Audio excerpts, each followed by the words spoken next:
Kitajski voditelj Xi Jinping je zadnji teden počel nekaj, kar lahko trenutno uspe le redkim svetovnim voditeljem.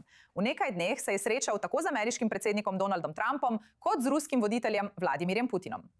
Zdaj pa poročila pravijo, da bi kitajski predsednik lahko naslednjič odpotoval v Severno Korejo na srečanje na vrhu s Kim Jong-unom, kar bi še dodatno utrdilo vlogo Pekinga v središču svetovne diplomacije. Časovni okvir je tukaj fascinanten, saj se Kitajska vse bolj poskuša predstaviti kot edina velika sila, ki lahko še vedno govori z vsemi, z Washingtonom, Moskvo, Teheranom, Pjongjangom.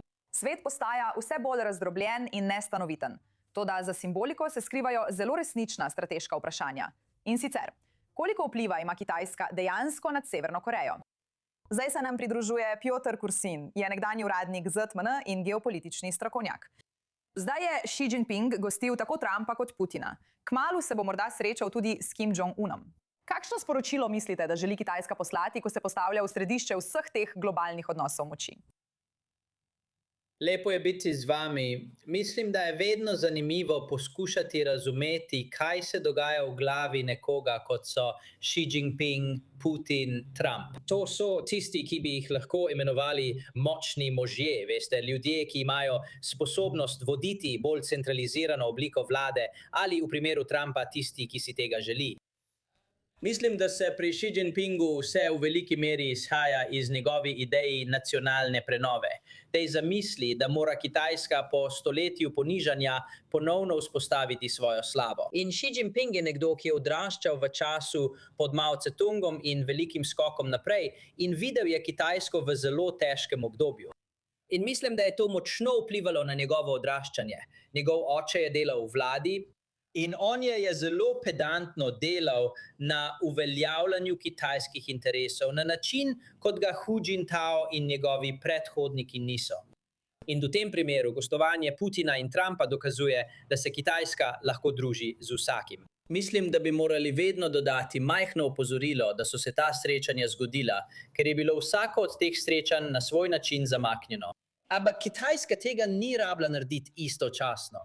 Dejstvo, da sta se Putin in Xi srečala in je bilo to dogovorjeno za 20. maj, ki v kitajščini zveni kot ljubim te, je zelo namerna odločitev. In mislim, da je to jasen pokazatelj, da se je Xi družil s Trumpom, a je želel videti Putina, če ima to smisel. In zagotovo lahko potrdim, da sta se tista dva pogovarjala o Xijevih izkušnjah s Trumpom in o tem, kako ga obvladovati, manipulirati z njim in podobno. Tako da so bila zadnja 2 tedna zagotovo pomembna za Peking. Zdaj bi rada več govorila o Severni Koreji.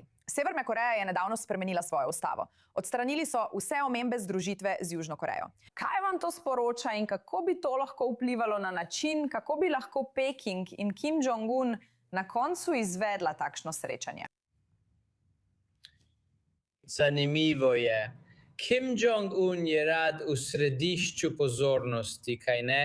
V preteklosti smo lahko videli njegova prizadevanja, da bi bil pomemben v svetovnem sistemu, v svetovni skupnosti. In zagotovo je nenavadno, da ni nobene omembe ali upoštevanja Severne Koreje, glede na to, kako razdrobljen in kaotičen je svet, z vsem, kar se dogaja v njem, z Iranom, Ukrajino in tako naprej. Zagotovo bi bilo na tem srečanju zanimivo videti, kako se bo obnašal Kim Jong-un, saj pozornost ni bila usmerjena na Severno Korejo.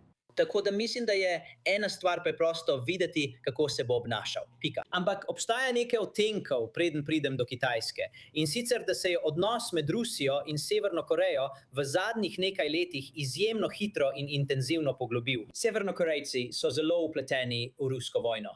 Rusi so dolgo časa poskušali zanikati, da je temu tako. In potem je postalo očitno, da 10.000 Severnokorejcev pomaga ne le na nek simboličen ali logističen način, ampak dobesedno na frontnih linijah v Kursku. Ko so Ukrajinci zavzeli velik del ozemlja v tisti ruski oblasti. Torej, bistvo tega je, da Kitajska nikoli ni bila navdušena nad tem odnosom.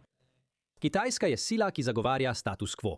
Nekateri trdijo, da ima koristi od mednarodnega sistema takšnega, kot je, čeprav ga skuša nekoliko spremeniti, da bi spodkopala hegemonijo ZDA. Vendar ni tako nepremišljena ali moteča kot Severna Koreja ali Rusija.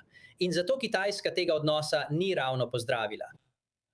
In ko gre za ta drugi člen, ki določa, kako Severna Koreja opredeljuje ozemlje, gre v bistvu za veliko in po mojem mnenju premalo izpostavljeno spremembo v načinu, kako Severna Koreja gleda na ponovno združitev z Južno Korejo. In to je problem za Kitajsko, ker Kitajska noče biti v središču pozornosti, ne želi nestabilnosti, ki bi jo povzročila sama. Ima svoje notranje težave, vendar so tu seveda še posledice dogajanja v Iranu in Rusiji ter svetovne gospodarske posledice teh dogodkov, ki jih Kitajska skuša stabilizirati zaradi svojih lastnih interesov.